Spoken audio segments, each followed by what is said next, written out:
Good afternoon, everyone. Hey y'all, So we are live. we are live. We hear that multiple times a week, I think. We're live. We're live. That and take yourself off mute. Yes. In this Zoom world that we live in. Oh my God, somebody needs to make that shirt. Take yourself off mute. We can't hear you. I've learned to do the signs like, yeah. Uh-huh. Well, Well, you go ahead, Venetia, go ahead.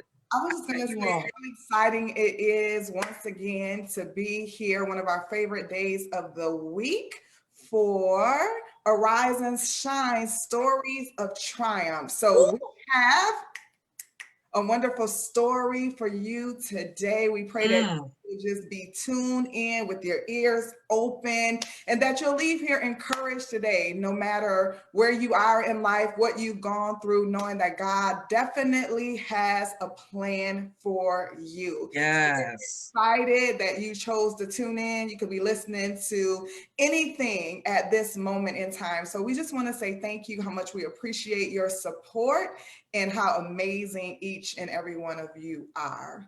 So I'm Yes. over to Tanya so you can introduce our beautiful guest today. Let me tell you, I had the pleasure of working with this beautiful young lady, and I was kind of bouncing around. I signed, everybody knows I did Courageous Enough to Launch last year. Mhm. And I had the blessing of being on my first anthology with Dr. Cheryl Wood, an extraordinary developer of women leaders and authors. And so, you know how we kind of, we, I won't say, is stalk too strong of a word? Well, let me explain first. So I'm on Facebook. I'm like, what kind of women are involved in this book with me? Let me just go look and let me click on a couple of these heads and see, what they all about, what they talk. Look, I clicked on this little head right here. Venetia, she blew me away in like 3 minutes. Wow. Just like so real. And that's what we're all about, right? Just with her t-shirt. And for some of y'all, cover your ears Mhm. because you don't partake like my partner in crime here. But she had a glass of Moscato and one of her t-shirt creations on, and she was breaking it down. And we both are confidence coaches, so she had me right away, because we get in our own way. But ladies and gentlemen, this is confidence and trauma coach Mhm. Amber Nicole, and we were teasing her earlier, the show before the show, about how she thinks she Prince or somebody with this kind of like one name thing going on. But let me tell you why she earned the right. Let me give you a little bit of her bio. She is, as I said, a trauma and confidence coach, and I'm gonna read this because she's awesome. Yes, she's an author, a mentor, a speaker, and she ain't shy. Okay, I added that. She helps women who have suffered from abuse and trauma in their lives. It is her personal mission, her mantra, her just passion to help young girls and women to see that the greatness that God has put inside of them from the get go, Yeah. in spite of their hardships, right?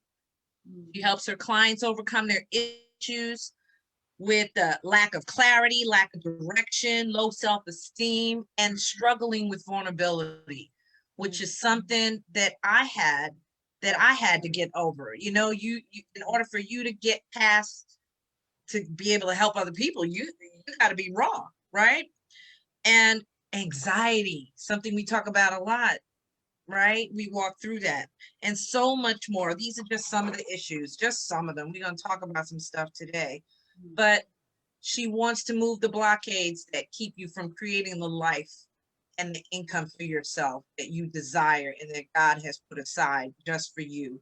So she wants to help restore your confidence and your identity. And her mission is to teach women that their lives are to not be defined by their past and their abuse and to see themselves as they are beautiful, smart, confident, confident overcomers and Yes. powerful Yes. contributors to society.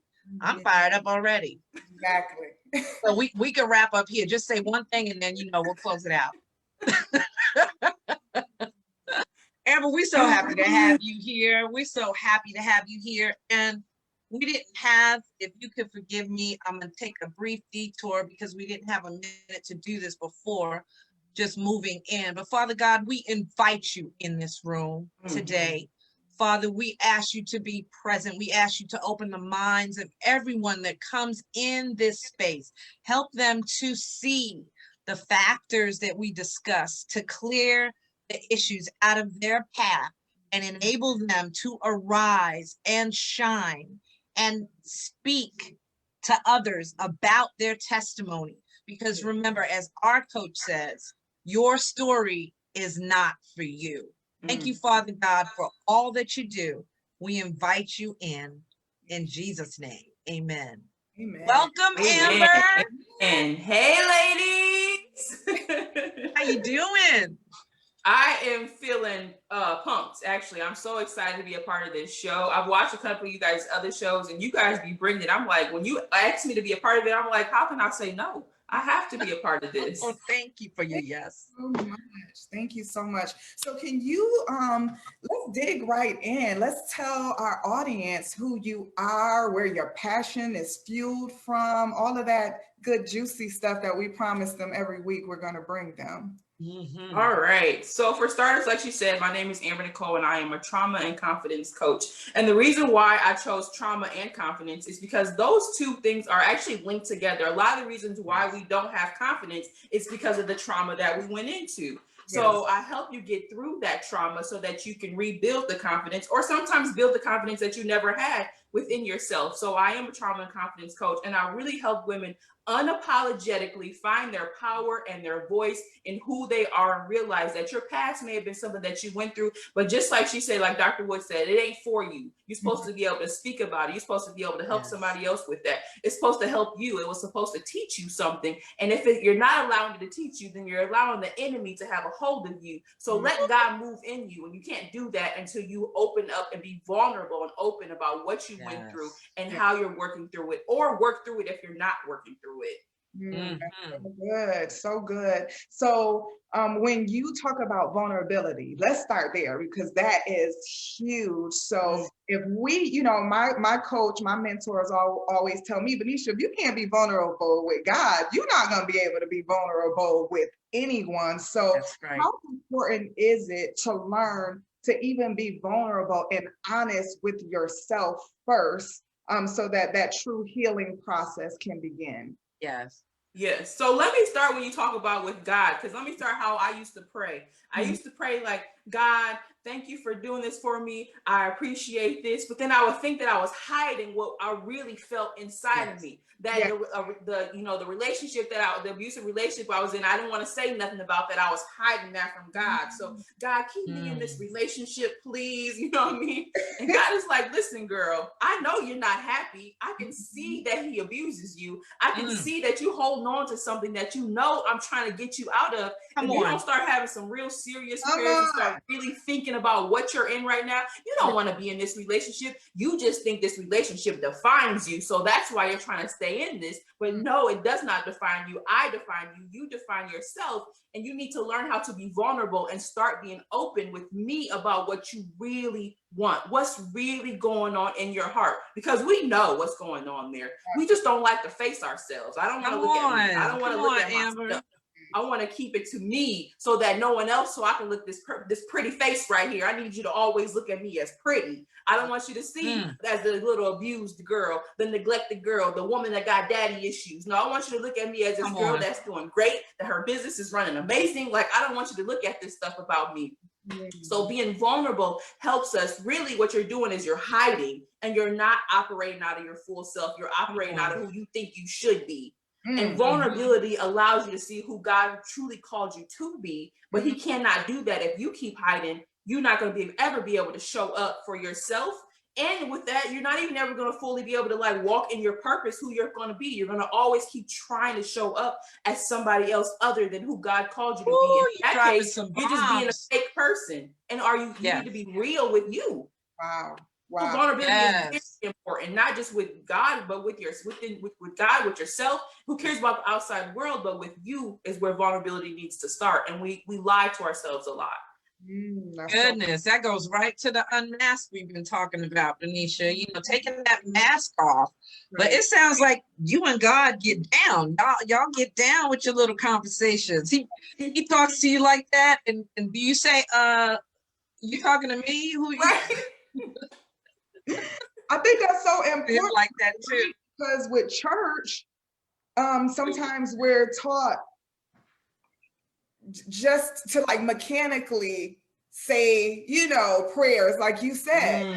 But relationship is different. So church and relationship is different. I think what you were speaking to is relationship. Like Yes. when you're in Yes. relationship with someone, you can begin to disarm. You don't really, Yes. you know, you don't really disarm if you don't really know the person. So what, Right. I'm just curious, practically, what did that look like for you? And what did it take for you to come there? Like, were you just tired of being like sick and tired? Like, what did that practically look like? It looked like for me is that like I was in a relationship for 10 years. I was with a man for almost 11 actually. I was with a man who was mentally abusive, who was verbally abusive, and eventually it started being physically abusive. And he really broke me down to a point where he would say things like, "You're nothing but a pretty face." And then I started really thinking that I was just a pretty face. Like I didn't have no personality. I was nothing. And then I got to a point where, and that was my whole 20s. I gave him my entire 20s.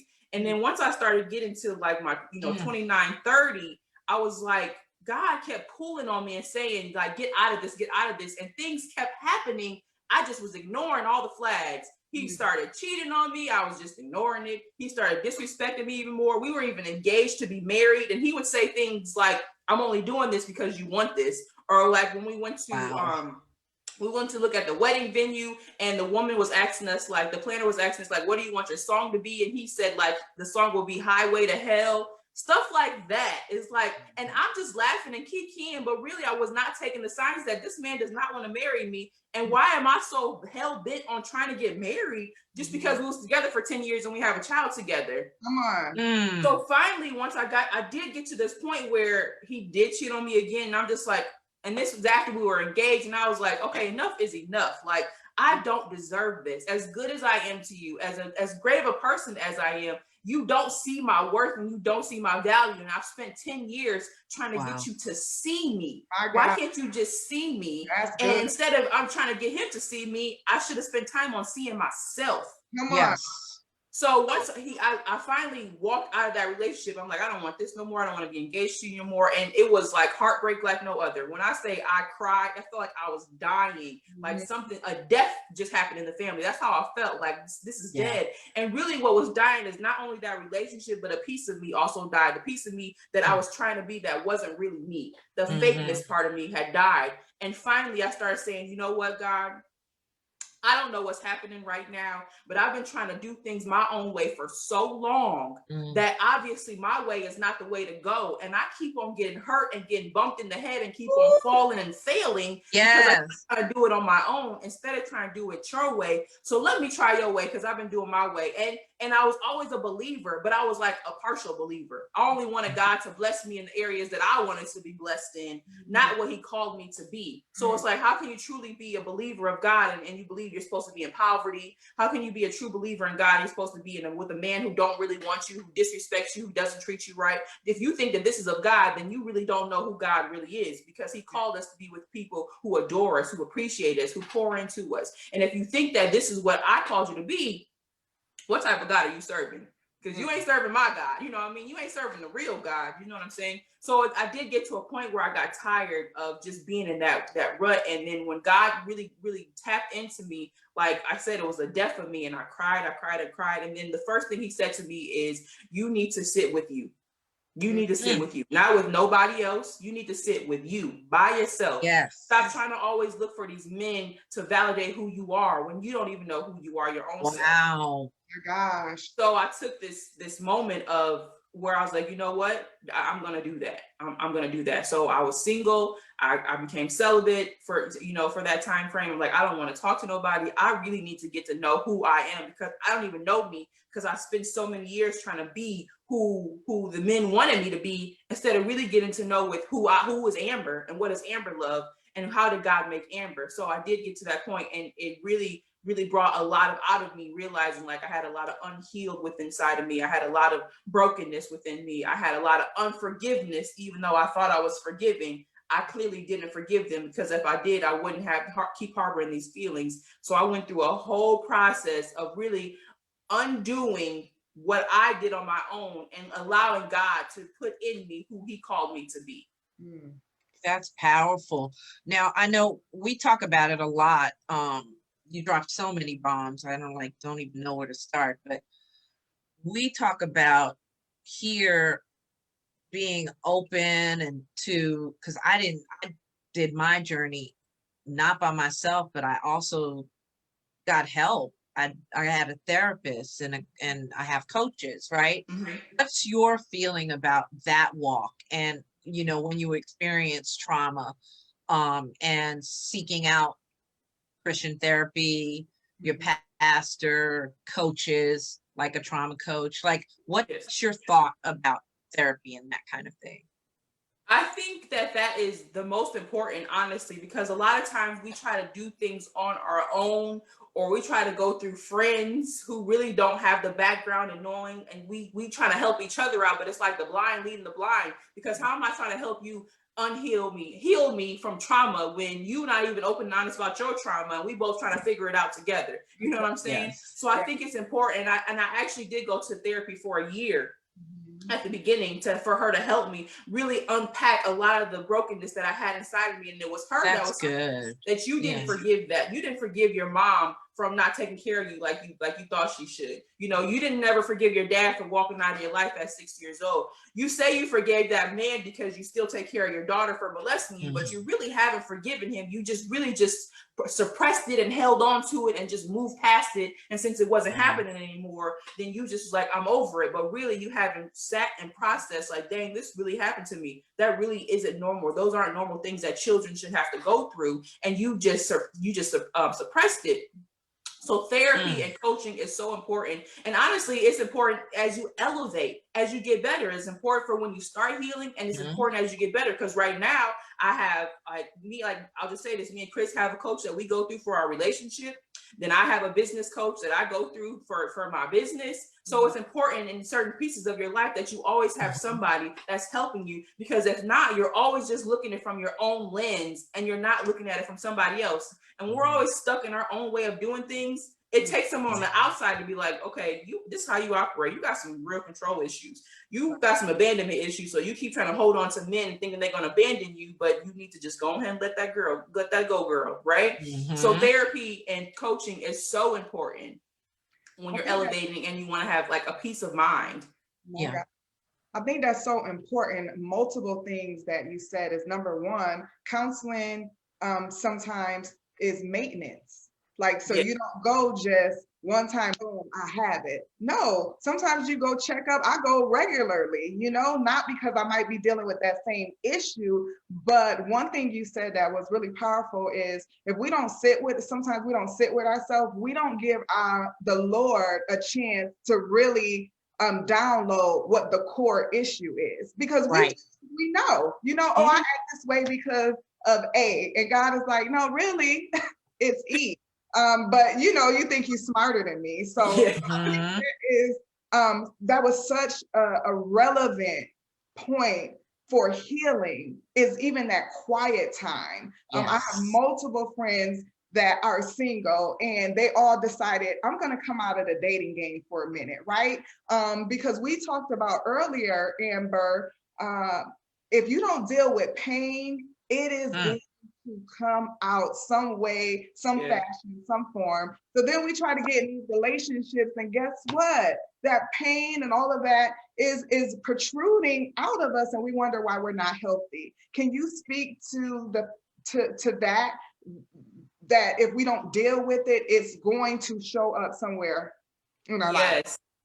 So what I find with a lot of my coaching clients, like the women that I coach, is that when they've been through like some type of relationship issues, then they mask it and they do like we talked about earlier, where they'll work out excessively, or they'll just not be in a relationship and they'll just start having sex with whoever they want to, or they'll start masking with churching it out, or whatever the case may be. So they're trying to find something, but instead of them really, and what they're really doing is that they're really just medicating on those things and not really healing the parts of them that's still broken. So you can't sex it out of yourself. You can have as much as you want to, but at the end of the day, what I find in that is that what you're not doing is you're not healing emotionally. And so you're really still out of control. You think you're controlled, but you're really controlled by your emotions. And that's why you're trying to do all of these things to mask that, but your emotions need to be in check and need to get in line. And that's not going to come until you start gaining the healing that you need within inside of you. And you can't do that until you sit still and say, what am I doing? Why do I keep doing this? Why do I keep thinking this way?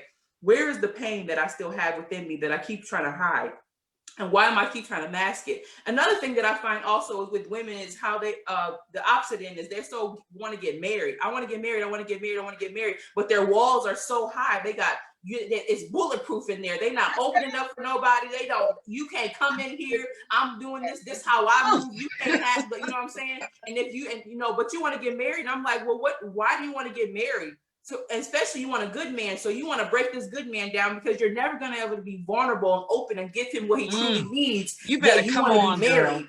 For what? No, you don't want to be married. What you need to do is stop trying to, once again, find value in other people and learn how to value yourself. Learn that you are worthy within yourself. Know that even if you're single, you're not lonely. You may be alone, but you're not lonely. You need to learn how to be by yourself. And I found that in my life a little bit because after I got out of my relationship, I had my sister and my daughter come in, move with me. I also have a grandson, and he moved in with me because I didn't want to be alone because for almost 11 years, I always had somebody with me. And yes, I did have my youngest son with me, but that, he was like 8 at the time or whatever. So it was like, that's not enough. Like I need somebody around me at all times. But when I always have somebody around me, I'm not taking that time to really deal with me. I'm still trying to mask it. I'm still trying to self-medicate on people instead of learning how to heal. Wow, that's so good. That's in me. So yes, it is so important that we heal and that we learn that it's important that we start working out on those things that we struggle with. That is so good. That's so good. So I wanted to ask you a question. You work through this process, you go to the therapy because you recognize that you're broken. I mean, that's the first step, right? Saying, you know what, I have issues. That came up today in a prayer meeting that I attended. God help us to work through our issues, right? So you get to that place, and then this ideal pops in your head. I'm gonna start a business. Okay, take me on this journey, right? Because your triumph story is amazing. Because for you to be, you said, how old were you when you had your first child? Can you take us from that picture to, I think I'll go get a license and start a company? Like, what? So help me understand, because you were a young mom, right? And not a mom by choice at the time, right? Correct. So what happened was at the beginning is I started getting molested at 10 years old. I got pregnant at 11. I had my daughter at 12. Goodness, and when I had my daughter, I could have easily at that time was like, you know what? I'm just going to get an abortion. But even at that young age, I didn't believe in it. I still felt like this was supposed to happen. Even at 11 and 12, which is, I look back like, well, I was kind of wise at that age, That only could have been God. Exactly. Yeah. So I kept her, but what I did was I kept her for 6 months, and I realized that I can't do this. I'm too young. I was in 6th grade at the time. Imagine being in 6th grade. I was in 6th grade at the time, a 6th grader going to school pregnant. And so I gave her up for adoption, but I did an open adoption. So I was able to be in her life, her entire life, see her grow. I was like her babysitter, you know what I'm saying? And so until she got to a certain age where now she knows me as mom. Then I went from there. Then, like I said, I got into the abusive relationship. No, actually, pause. I had another baby at 17 with another man. And I thought that I was gonna be my husband. We were gonna be together for the rest of our lives. He loved me, I love him. We 16 to 17 years old, and we just think this is just amazing, you know what I'm saying? Yes. A year later, that was done and over with, and we realized reality hit us, and having a baby at 16 and 17 just don't work for children. And so I went through that phase, and that took a piece of me, because I really thought that that person was supposed to be, that man I was supposed to be with for the rest of my life. It took a piece of me. So then I got into another relationship after that, and that relationship, he was so amazing at the beginning. Like, great, you're beautiful, I love you, you're smart, like all of that. Very quickly, probably about 6-7 months into that relationship, he started doing little small stuff, being controlling and everything like that. And I dealt with that from him. And because I kept trying to hold on to what he showed me in those first 6 months, I tried to get that out of him for 10 years. I stayed in that 10 years trying to get him to be who he showed me in 6 months. And it was like, instead of me saying, that really was not him. And it was easy for him to be fake to you at the beginning of the relationship because you really didn't know who he was. The one man he's been showing you year after year after year after year is who he is. And you just refuse to believe that that's him. Because you just want to see the little bit of good that you see in him. He's not all bad, you know. Or I had the situation where I felt like, because he didn't have any family, and now hindsight, I see why his family didn't want to deal with him. But you know, his family didn't really deal with him. And I'm like, well, I'm the only one he has in his life. If I walk away from him, he needs me. And I'm going to be so bad of a person if I man who really needs me, although he's abusing me, he's mistreating me, he didn't accept my son from my previous my previous relationship. But I just wanted to see the good in him. So I went through that situation with him. So it was like blow after blow after blow. And it was like, how much can one person take? Like, it was so much. And then finally, like I said, I got to the point where I was just like, I can't keep doing this. I can't keep doing this. So what I did was, I got to a moment, and honestly, my business started as just being a t-shirt idea.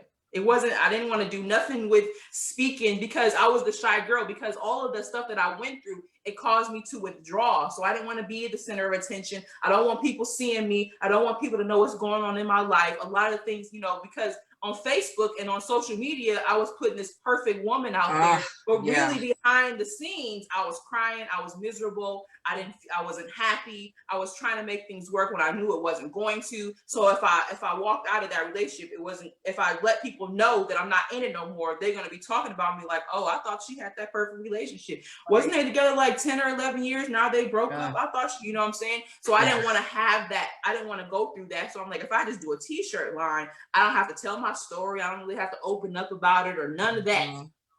And then from that t-shirt line, then it just started being a trickle down effect, because God kept talking to me. Okay, it's the t-shirt line, it's empowerment t-shirt line. But then all of a sudden, I got to a space where I was in Minnesota at the time, and God was like, this is not where you need to be anymore. You've tapped out here. I was in Minnesota for 7 years. He's like, you tapped out here. And I wanted to always be in Florida, but I never came here because the relationship I was in, he didn't want to be here. So I always did what he wanted to do. So once I was single, and God kept saying, go to Florida, go to Florida, go to Florida. And I'm like, God, you realize that my lease is up in 30 days, right? You realize I don't really have that much saved in my bank account, and I'm a single mother now. Right. Oh, that sounds familiar, Benicia. Was at my house too. Yes. How would you call me to go across the country where the rent is way more expensive, and I don't know how I'm gonna get there? Like, I'm confused here. Like, and God was like, listen, we in this good relationship now. You said that you was going to be obedient to my ways because I've been doing it your way. Just do what I say do. I promise I'll take care of you. And I was like, I got 30 days to figure this out. Like, how I'm gonna get rid of all this stuff. What am I gonna do? So it was like, shoot, I got rid of everything in my house besides like my dishes and stuff that I really needed, clothes, all my furniture, everything gone out. I was like, I gotta get rid of it. This is what he called me to do. And yes, it's taking a big risk. And a lot of people at the time was telling me like I was being selfish for doing that, for not planning properly, for not doing what I was, you know. And in my mind, I was like, you think what you want to think, but my journey with God is my journey. What you choose to do with your life is you. But if I'm not obedient to what he calls me to do, I'll never know what my life is meant to be. Yes, that's courage. Yes. Yes, so then ma'am. I started just documenting my journey. I just started talking about like my journey of moving.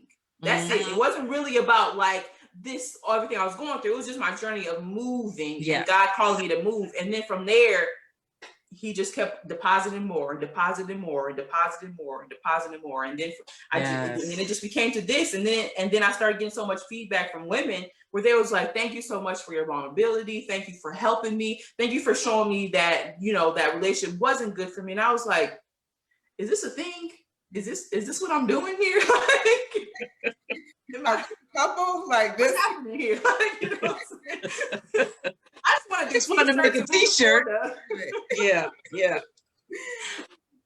And that's how amazing. the birth, really. Just me documenting my journey and getting so much feedback. And then finally I was like, there's a lot of broken women in the world. There's a lot of broken women in the world. A lot of women that are lying to themselves, who are pretending like they're happy in these marriages and these relationships, and they're unhappy, or even in their single life, pretending like they're happily single when really they want a man. They just don't know how to open up and heal their brokenness. And so when I seen that, I was like, I need to help them, because I've been there. I've been through that. I've been through that space, and I did the healing. I did therapy. I have the coach. I still have a coach, you know? So that's how it birthed my business of, I need to make a business out of this. Like, I mean, it's okay to motivate, but I can only motivate so much through like speaking like this. I can't really help you unless I'm doing it one-on-one and I'm really diving into what your issues really are. And that's how, that's where the business was birthed. Like, I need to start a business. This is it. This is my passion. This is my purpose. This is what God obviously called me to do. And as shy as I was, I'm not so shy no more though, but as shy as I was, I realized that I had to put my shyness away, because I would never be able to help the people that were divinely connected to me as long as I keep on getting in my own way. So powerful. That's the second time we've heard that today. Yes. Your own way. Because what you talked about really was like surrendering your will, what you wanted, and really exchanging that for what God wants. That's huge, to leave a state. Your comfortability really is what it was. And as you were speaking, I just thought of Noah. Because sometimes we allow the outside voices to detour us from what God is really calling us to do. Yes. So God gives us the faith, not these people that is around us. So of course they wouldn't believe it. They don't have the faith for it. But when I was thinking about Noah, you know, with him building the ark, it had never rained, y'all, like for real. Can you imagine? I just imagine myself watching somebody build a boat, and it had, not that it had rained in 6 months. No one had ever seen it, but Noah got to experience the promise. And so it's the same thing you're living out. You are living out the promise that God spoke over you before you were even entered into your mother's womb. But it didn't come without you being courageous. You had to step outside the boat. You had to turn all deaf ears to what everybody else was saying, and really be able to hear God. So I just commend you. Commend you. That's a lot of work. People don't want to do the work. Oh, Benicia, you stole that right out of my head. Yes. They don't want to do the work. I was just sharing with Benicia this week, one of my clients, Amber, tell me if you run into this too. I walked away from a coaching session with one of my clients that I was just blown away and pleased, because she had, from one session to the next, all these amazing updates. And we walk through the wheel of life, and we do some authentic scoring every time we meet, you know. So in one area, she had gone from a 4 to a 7, but she did the work. She had the list of things. She talked to me about what she discovered about herself because of the work that she did. And yes, it hurts, and yes, you're gonna peel some scabs, but the payoff at the end is just, it's beyond what we could even think. You know, Noah, the rain, they didn't see the rain. He built a princess. Has anybody been on a cruise? He built a cruise ship. Right. Okay, he built a cruise ship that held every animal and their mate. It wasn't a canoe. He didn't know how to build nothing. Right. right? But God, his coach, told him, I need you to move and look at the blueprint I gave you, and I need you to do this, regardless of what anybody says.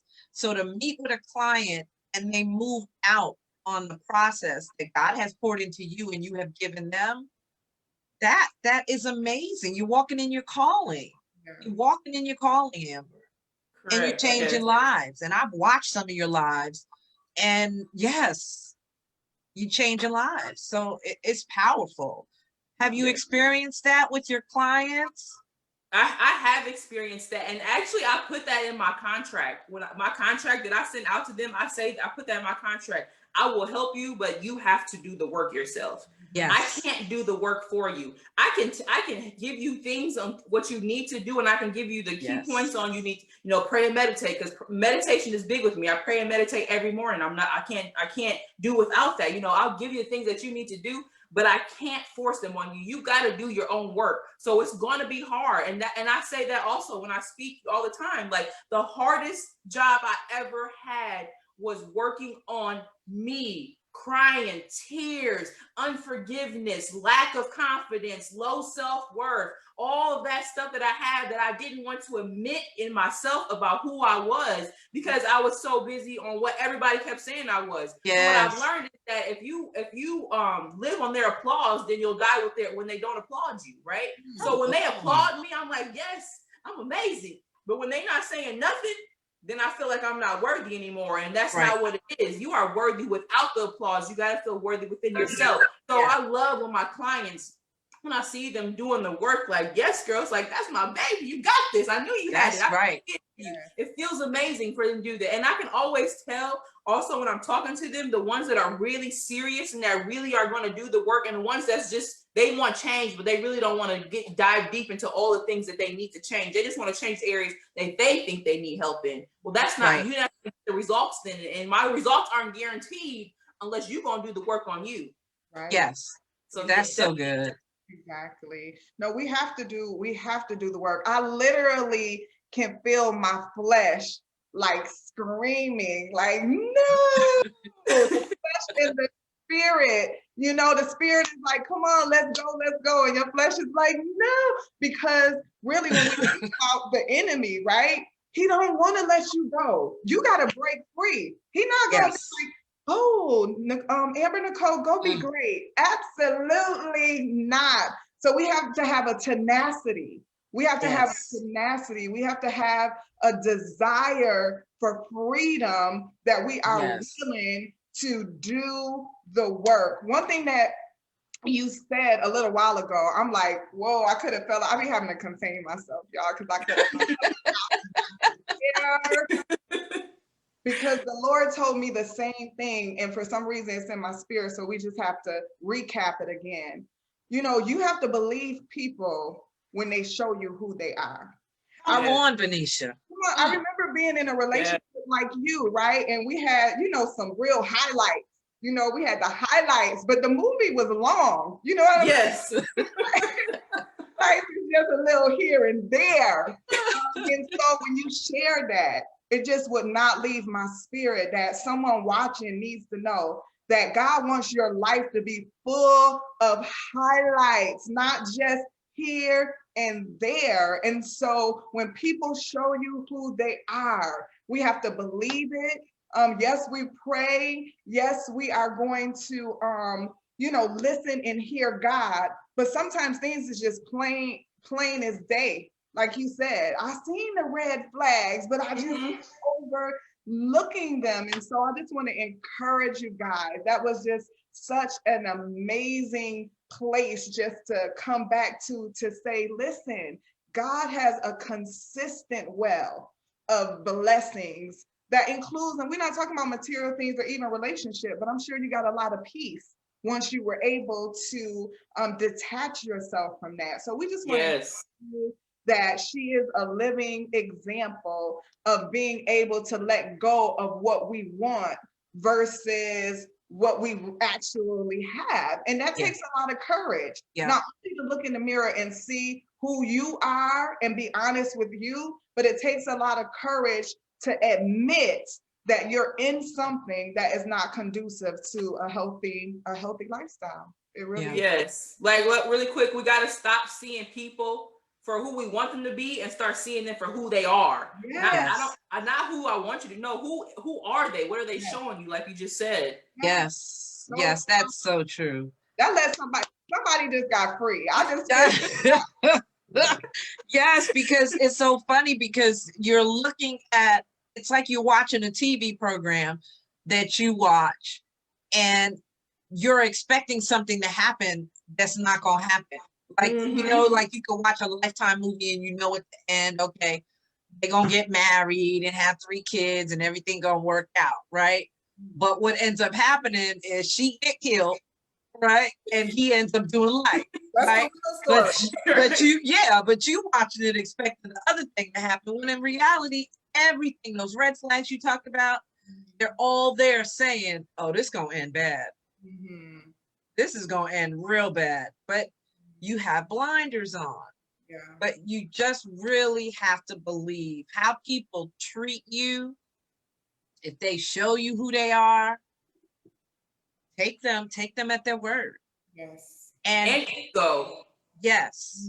And shield your heart, because shield your spirit and your heart. That's where God lives. That's where God is.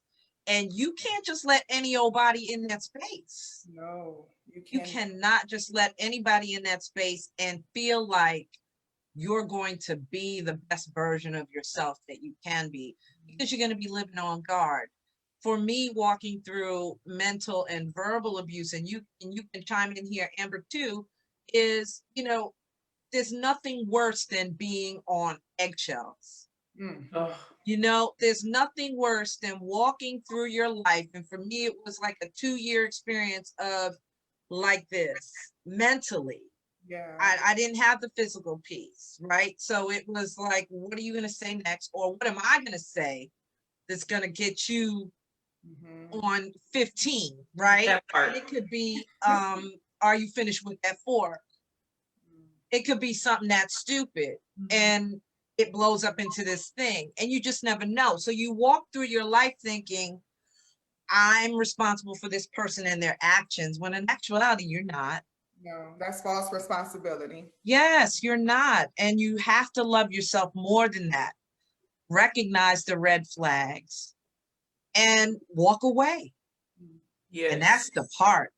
Yes. And the eggshells part, because I dealt with where I would say certain things and I know it'll trigger him. So then I would have to remember in my mind, okay, don't say that. Okay, you can't do that. All right, well, how are you going to feel if I do this? Constantly trying to make sure that I don't make him blow up, because, okay, don't do that. And then like my natural personality, naturally, I'm like super silly. I'm super goofy. Like, you know, I love playing around, and that wasn't him. So for him, if I started acting that way, I was being immature. So then that silliness, I had to dumb down, because he said, you're not being mature when you have a sense of humor, basically.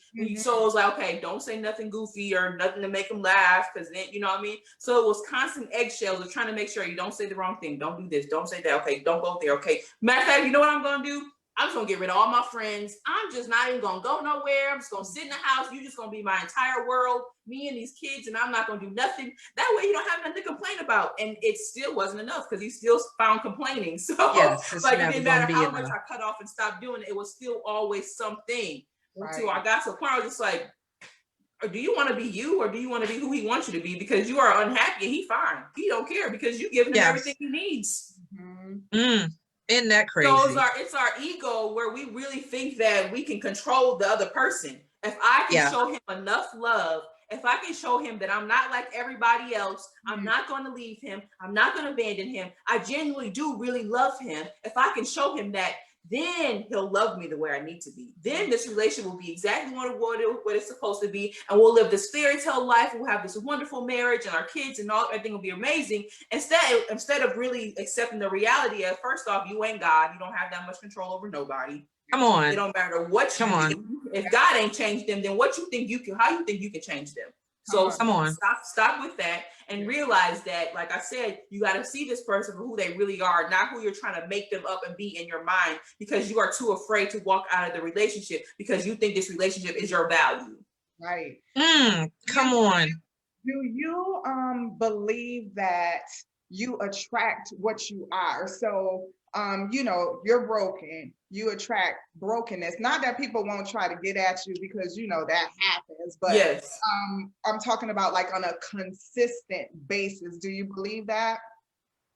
Yes, I do believe that you attract who you are. And I believe the person that you're in a relationship with is a mirror of some of the things that you struggle with. And maybe you look at them and be like, I really don't like this about me. But you see that in the other person and you just can't stand it. And you're not looking at it like, okay, that's me. I act that way. I kind of have that tendency a little bit. So I do believe you attract who you are, and you never know who you're genuinely supposed to be with until you operate out of a whole space. And operating out of a whole space means I know who I am. I know what I deserve. I know that I deserve someone that adores me. I know my worth. I have standards, because a lot of times women don't have standards. You don't have no standards. You just let him do whatever he want to do. He cheating on you. He talking to you any old way, and you just accepting it and dealing with it. Like, you have to have standards, and standard means that if I'm not getting this, we don't have the reciprocity, you're not giving me the love that I deserve, you're not communicating with me, you're not respecting me. My standard is I love myself enough that I will walk out of this. Absolutely. Yes. And you missed out. You're bad. You have to be willing and know. And men value that. Real men value that. Little boys, little grown boys don't. You know what I'm saying? But real men value that. But if you want the marriage, you want the life, you want the not perfection, but perfect for you, you got to know your worth, and you got to have standards. That's so true. And you have to heal. Otherwise, you're going to keep attracting broken people. Two broken people trying to figure it out, and y'all really broken together. Right. So yes, you know what?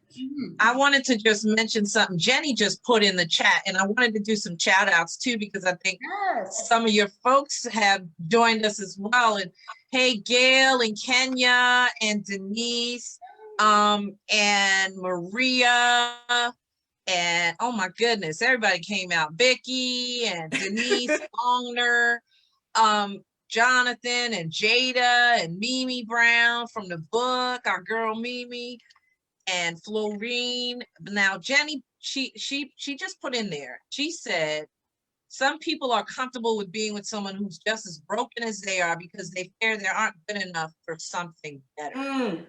So that's good. Truth. That is truth.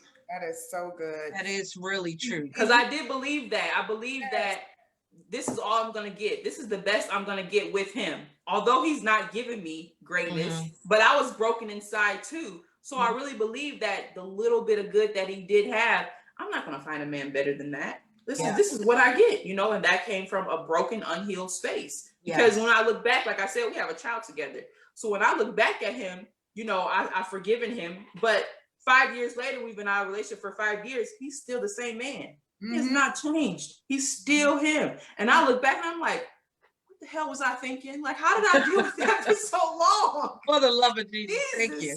I didn't have no confidence in me. Yeah. Especially to the relationship that I'm with now. Like, how Chris treats me now is amazing. Like, we're purpose partners. Like, we align, we have business, he's kind-hearted. Like, all of that is like, I really didn't believe I deserved that at some point in time. So if I had met him, Chris, like when I was in that state, we would never work, because I would have think it was too good to be true. There's no way he really is this way. The poor guys say that all the time too. They say, "Oh, us nice guys, we always get jerked around. No, they don't want us. They want the bad boys." Nah, I want the good. Nah, it's not true. You just messing with some broken women that just don't. And the fact is that there's a lot of broken women that just have not admitted it. Yes. But you said something that was so good. So as we heal, we make better decisions. Yes. The 45-year-old Benicia, who knows who she is, who has... Cut it out, girl. You know you're not 45. Thank God I don't look like what I've been through. He good. Yeah. Right. But when you think about it, though, you really are able to make more emotionally intelligent decisions. You're not being driven by emotions and your feelings, especially when you have a relationship with God, because you want to check in with him, who you should be entertaining, what you shouldn't be doing, the business, whatever the case may be. We're being driven by his motives and his decisions and choices. But when we're broken, we make decisions, like you said, out of that broken place. So 20 years from now, you look back, I've had so many of those, what was I thinking? And Yes. to take it a step further, those decisions don't just affect you.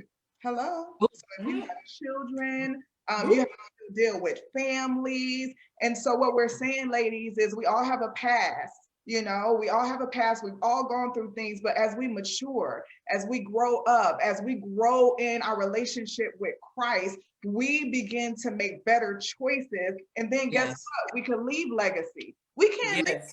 we can't leave a legacy that really counts if we're making foolish decisions, you know, being driven by our bodies or being, you know, driven by, you talked about it earlier, daddy issues, mommy issues, like all of these things. And so I found that to be very evident in my life. The more whole I became, I could see it, you know, especially when I took intimacy and all of that out of the equation. I'm like, oh, okay, so I'm with the right thing now.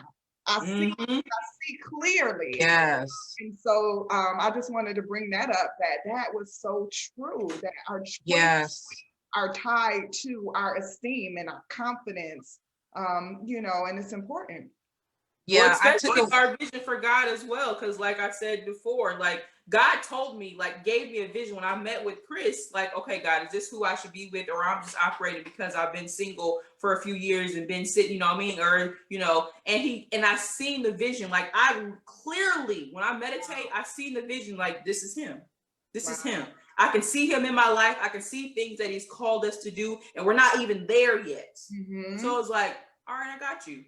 This is going to be my husband. Maybe he don't know that yet, but God had already said this to me. So I'm going to go ahead and sit back and I'm good. Well, he's in trouble now because, you know, this is a power pack call of women of standards standing in agreement on that very fact. So, you know, I think what you just shared and some of the bullets, I should say bombs that you dropped are so powerful, because when you were talking, I was thinking about how crazy the paradigm is of ego and low self-esteem. I can be, I can change him. I can. And then partnered up with, I'm not worthy. I'm not this, I'm not that. Those two things married together is chaos. Yes. Right? And ungodly, right? Correct. But you partner humility with confidence and you get confidence, right? You get a person that's capable of recognizing the value that God poured into them, and that God will fix. You said this earlier, right? If God didn't fix you, how in the world do I think I can fix you? Right? So focusing on him, being humble, puts you in a place of confidence because you know where you come from. You're the king's kid. Right. So I have standards now. I don't have to walk on eggshells. I am God's child and you need to go. Yes, not operating out of desperation. That's right. Yes. Instead of that place of, well, I'm gonna try to fix him because he's all that I deserve. And I don't want to start all over again. I'm 54. I'm 60. Ooh. I don't need nobody. You know, I'll just keep him, because what if nobody loves me after I let him go? You know, and that's the chapter I'm in, where I hear women say that all the time. Yes. You know, I'm 54, walking it out like I'm 45, but I'm 54. And you know, I'm not gonna spend my golden years unhappy because I think there's nobody. I know he's out there. That's and right. I know, you know, he's being chiseled and shaped so that I can meditate and see him clearly, just like you do when you meditate. Yeah. But we have to have that hope and that belief that God will provide and not rely on man for that. That's you right. know? And also we have to start focusing on us. What are you called to do? What is your purpose? Because if you're so focused on finding a man, then you're never going to be able to get the man that you really need and you really deserve, because that's what you're focused on. I wasn't focused on trying to find a man when Chris came into my life. I was focused on when God called me to do this business, I'm gonna do this. I'm doing this business. At the time I was working a job. So I'm working a job, I'm being a mom, I'm building my business. I'm focusing on me and elevating and becoming my best self. And through that, Chris was like, hey girl, you know, like, so it was not, I wasn't even thinking about no man. I was like, God, me and you slaying these goals and helping these broken women. That's my goal. That's what I'm doing. That's my purpose. That's my focus. And then the right person came along when I was not looking for him. I didn't even expect him to come. Amen. And he came. That's right. You heard that, B? Did you hear that? Did you hear that? But that's the truth, right? I heard it. Yeah, listen, Ruth was in the field. You know, I love Ruth. Like, that's my girl. When I get to her, I'm gonna just slap her up. Like, you did that. Such a great example. But it's true, right? She was in the field gleaming behind the gleamer. She was behind the gleamer. So she would be what you consider you know, someone that's low class. And listen, because she was focused and she had an ear to hear. Like, we all have to be teachable and coachable. But we have to be teachable and coachable from the right people. I loved when you said that you have a mentor for business. I have a mentor for relationship. I think that's one of the best pieces of advice I've ever gotten. Benicia, you should have multiple mentors for different areas of your life. I remember I used to go to just the same person, right? And then you recognize, well, this person may have the capacity, right, to be able to help me in this area, but this part they don't have. You know why? Everybody's broken in some space. We have to recognize who is called to us for what space. And since I've been walking that out, it has been such a blessing. And so you can see that all of us couldn't be where we are today if it wasn't for God, number one, but two, having the right people in your life. I talk about this all the time. Like, listen, have real friends, not fake friends. Have real friends, right? That will call you on the carpet, that will tell you what you to hear, not what you want to hear. Do self-reflection, ask questions. Sometimes I call Tanya, like, you know, such and such happened. Was it me? You know, and be honest. You know, my friends told me some honest stuff. And if it's one person that say it, two, but if six of your friends like, no, you're not open. Yeah, you was all wrong with that. Go sit down and work somewhere. That out with Jesus, right? I mean, come on. So this has been amazing. I did talk about that last night, by the way, on my podcast for the power of your circle. Like, who are you surrounded by? Do you have real friends in your life? What type of relationship are you in? Is the person that you're with, are they helping you build, helping you grow, elevating you, pouring into you? Or are they just taking? So the power and the people that you surround yourself by is so important, definitely. Yes. Yeah, that is. It's so, and it's a reflection of you too. You know, like your parents tell you when you're little and you're like, yeah, whatever, mom. But you are who you hang with. That's you know, let us flock together. Yes, you are who you hang with. And it's up to you to have somebody in that circle that causes you, if not more than one, that causes you to stretch.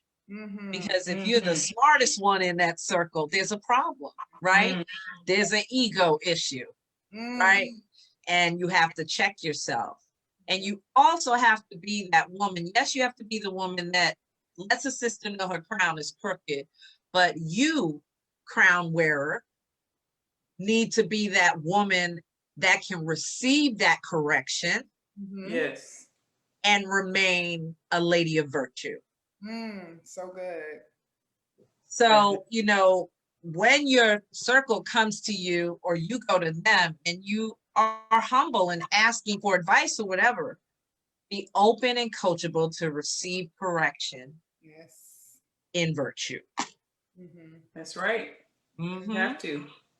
Because you don't know everything, so you need other people in your corner on areas that they're good in. My friends always tell me, all right, I could see how you thought that, but here's the truth. Like, here's what it really is. Yes, Twain said, check yourself before you wreck yourself. That's right, Twain. And know their heart, right? So if Tanya comes to me, it goes back to what you were saying earlier, Amber, is, you know, being able to really see people for who they are. Like, I know Tanya has my best interest at heart. So if she tells me something, why would I get upset with her? Now, we do know it's a way you tell people, even if it's your friend. So, you know, don't I mean, show some grace and some love. Yes. Virtue is please.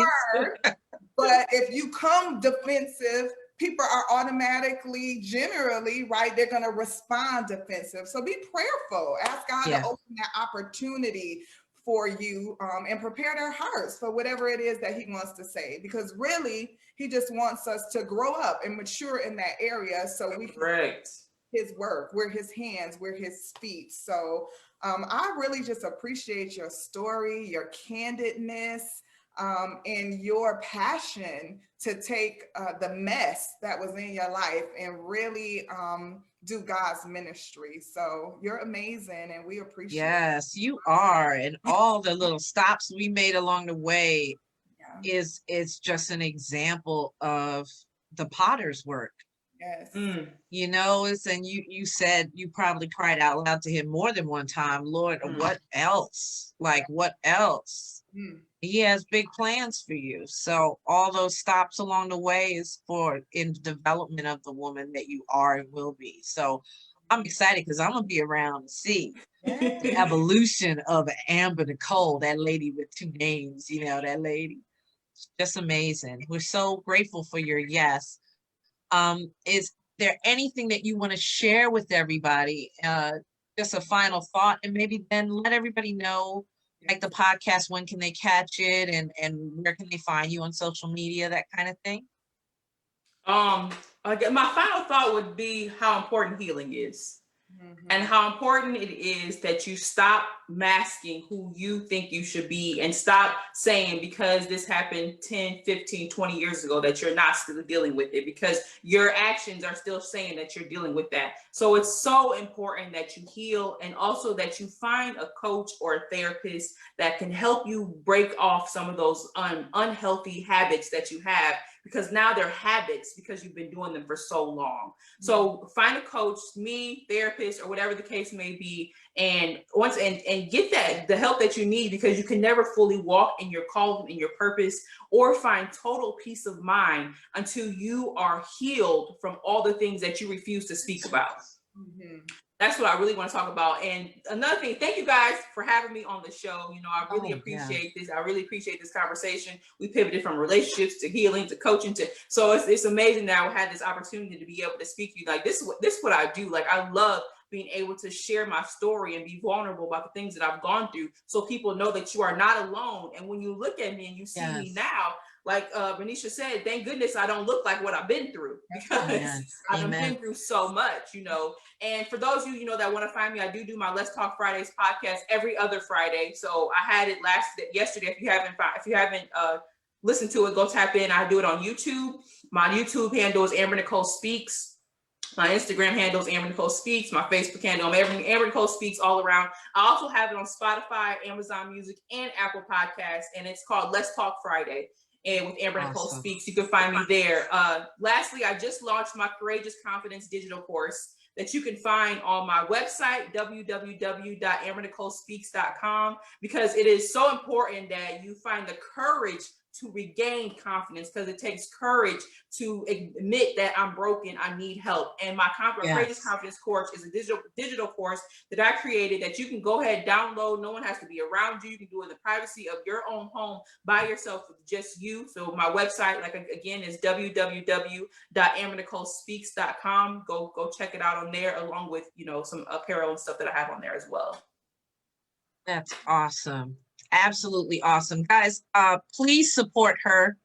She is, as we say every week, you know, we try to bring you the absolute best examples in the areas that they speak in. I'm also a confidence coach, so please, we always want to stomp out that myth that we can't love on each other, we can't support each other, we can't want each other to win. Not on a rise and shine. We don't work that way. That's And the right. people that we have on, we want you to support them and stand behind them and pray their success as we do, that they prosper and see everything that God has for them come to fruition. Venetia, did you want to sign us out? Yes, again, Amber, Nicole, thank you so much. It was our pleasure to have you on our platform today. And I know Tanya and I were blessed, and I'm sure you have blessed so many others. Yes, the thread is crazy. Yes, we want to ask you to please share. If it blessed you, then it's going to bless someone else. So share, share, share, and we will meet you here, same time, same day, next week for another Arise and Shine story of triumph. Now, this week, you go in triumph. That's right. See you guys. Take care.